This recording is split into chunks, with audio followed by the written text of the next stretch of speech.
Hi friends, welcome to smiley shiny channel. ఇప్పుడైతే నేనైతే రాగి సంగటి అయితే చేద్దాం అనుకుంటున్నాను. సో రాగి సంగటి ఎలా చేయాలనేది అయితే ఈ వీడియోలో అయితే మీకు చూపిస్తాను. అదేవిధంగా అయితే అంతకుముందు కాలంలో అయితే రాగి సంగటి అయితే డే బై డే చేసుకొని తినేవాళ్ళు. సో అప్పటి కాలంలో అలా తినేవాళ్ళు కాబట్టి గట్టిగా అయితే ఉన్నారు. ఇప్పుడు రోజు పిల్లలు అయితే అసలు రాగి జావ కానివ్వండి, రాగి సంగటి అంటేనే అసలు ఇష్టం లేదు అన్నట్లాగా అంటున్నారు. కొంతమంది అయితే అసలు రాగి సంగటి ఎలా చేయాలో కూడా తెలియదు అంటున్నారు. సో అలాంటి వాళ్ళ కోసం అయితే నేనైతే ఈ వీడియో అయితే చేస్తున్నాను. సో ఫస్ట్ ఏం లేదండి, మనమైతే స్టోర్ బియ్యం అయితే తీసేసుకోవాలి. అవి బాగా నీట్గా చెరిగేసుకొని ఇలా ఒక దబర్లో అయితే పోసేసుకోవాలి. సో ఈ బియ్యము స్టోర్ బియ్యము అంటే హెల్త్కి చాలా మంచిదన్నమాట. కానీ ఇప్పుడు ఈ జనరేషన్లో అసలు స్టోర్ బియ్యం తినడం అయితే పక్కన పెట్టేశారనమాట, తినకుండా. మన కట్ట బియ్యానికి అంటే మసూరాలు కానివ్వండి, అలా అదేవిధంగా అయితే మొలగొలుగులు అంటున్నారు, అంటే రకరకాల పేర్లు బియ్యంలో అయితే వచ్చేసాయి. సో స్టోర్ బియ్యంలో అయితే చాలా పోషకాలు అయితే ఉంటాయి. ఆ బియ్యం అయితే తినట్లేదు. ఆ బియ్యం అయితే మీరు మధ్యలో వారంలో ఒక 2 రోజులైనా తినండి, మంచి పోషకాలు అయితే ఉన్నాయి. అదేవిధంగా అయితే మనకు ఈ స్టోర్ బియ్యం ఇట్లా కడుక్కునేటప్పుడు ఏంటంటే కొంచెం ఉప్పేసి అయితే ఇందులో కడుక్కోవాలి. ఎందుకు అంటే స్టోర్ బియ్యం వాసన రాకుండా ఉంటుందన్నమాట. మనము ఇలా ఉప్పేసి ఒక 2-3 సార్లు అయితే బాగా అయితే వాష్ అయితే చేసుకోవాలి. సో ఇలా వాష్ చేసుకున్న తర్వాత మనము ఎసురులాగా ఇట్లా దబ నిండా నీళ్ళు పట్టేసుకొని బియ్యంలో ఇంకా మనం డైరెక్ట్గా పొయ్యి మీద పెట్టేసుకొని వెలిగించేసుకోవడమే.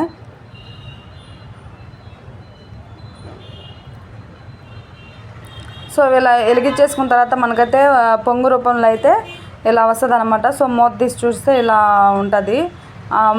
ఈ బియ్యం ఏంటంటే చాలా మెత్తగా ఉడికిపోతుంది అనమాట. అందుకని సంగటికి కానీ అట్లా ఎక్కువైతే స్టోర్ బియ్యంనే యూజ్ చేస్తారనమాట. సో చూడండి, గంటితో అయితే మనము ఉడికేటప్పుడే బాగా మెత్తగా స్మాష్ చేసుకోవాలన్నమాట దీన్ని.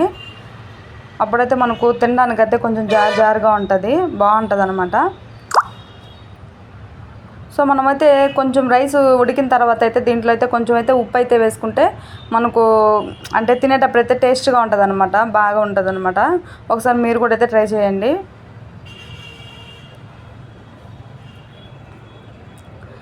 చూడండి, వాటర్ అయితే అప్పుడే ఇంకిపోయింది, మనకు బియ్యం కూడా బాగా మెత్తగా ఉడికిపోయింది అనమాట.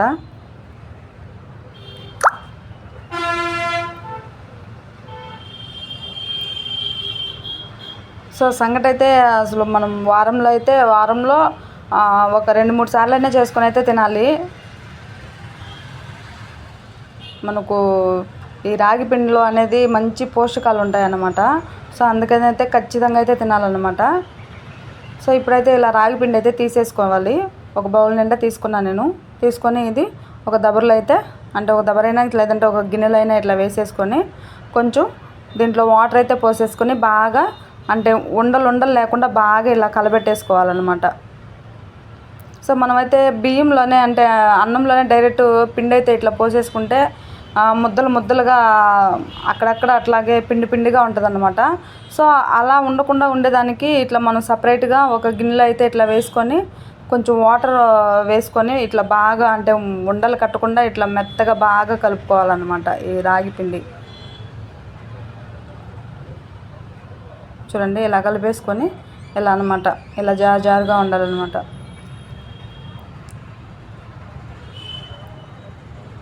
సో కలిపేసుకున్న తర్వాత ఇప్పుడు ఈ పిండిని ఎత్తి మనము ఇలా ఉడుకుతున్న అన్నంలో అయితే వేసుకోవాలి.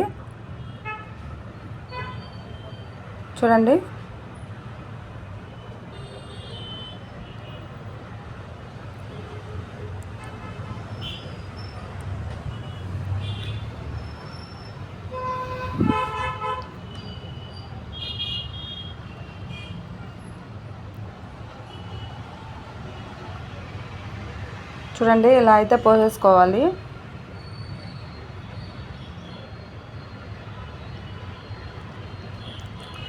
పోసేసుకొని దీన్ని బాగా 4 వైపులా ఇట్లా బాగా కలబెట్టేసుకోవాలన్నమాట. అంటే కింద అడుగునున్న అన్నం కూడా ఇట్లా రాగి పిండిలో కలవాలన్నమాట.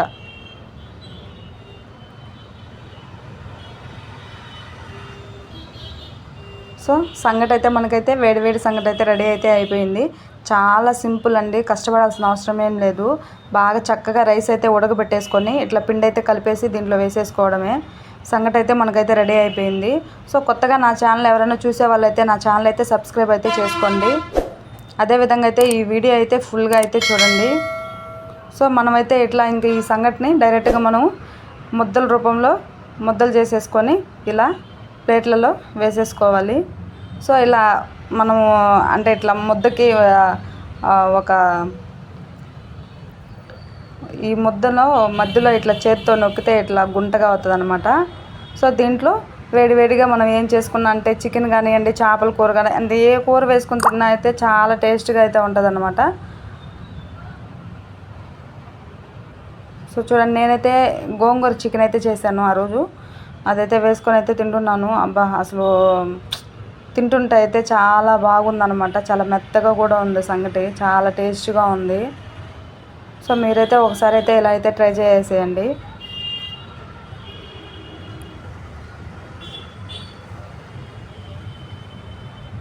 అదేవిధంగా అయితే మరొక కొత్త రెసిపీతో అయితే మీ ముందుకు వస్తాను.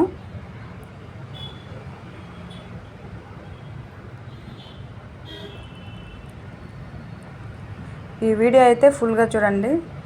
Thanks for watching.